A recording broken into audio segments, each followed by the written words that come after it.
Viewers, আজকে ইকবাল হোসেন নামে একটা ভাই আমাকে একটা এসএমএস করছে যে তিনি এই বীজগণিতটা মানে বুঝতে পারতেছে না বা সমাধান করতে পারতেছে না, সেটা আমি সমাধান করে দেবো ভাইকে।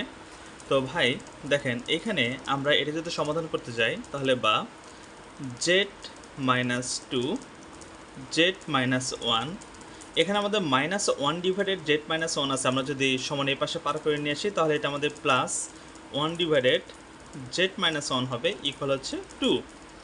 বা এখন যদি আমরা এখানে লসাগু করি, লসাগু হচ্ছে z-1, তাহলে এখানে z-1 দ্বারা z-1কে ভাগ দিলে আমাদের 1 হচ্ছে, 1 দ্বারা z-2কে গুণ দিলে এখানে হবে আমাদের z-2 প্লাস এই z-1 দ্বারা z-1কে ভাগ দিলে আমাদের 1 হচ্ছে, 1 গুণ করলে আমাদের এখানে 1 হচ্ছে, ইকুয়াল হচ্ছে 2।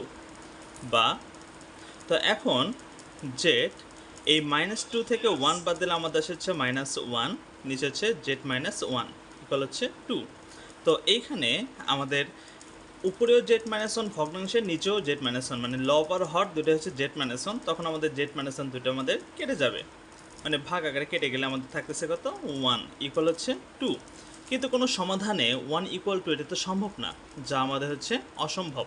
এটা হচ্ছে অসম্ভব, কারণ কোনো একটা সমাধানাঙ্ক করতে গেলে আমাদের সেখানে চলক লাগবে, চলক এক্স ওয়াই জেড, যে কোনো একটা চলক হলে আমরা সমাধানটা পূর্ণ আকারে করতে পারবো, কিন্তু এখানে কোনো চলক নাই, এই জন্য এটা অসম্ভব।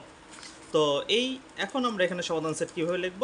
সমাধান সেট ইকুয়াল হচ্ছে ফাঁকা সেট, মানে সমাধান সেটের কোনো অ্যান্সার এখানে নাই, এর জন্য এটা হচ্ছে ফাঁকা সেট। ধন্যবাদ ভাই।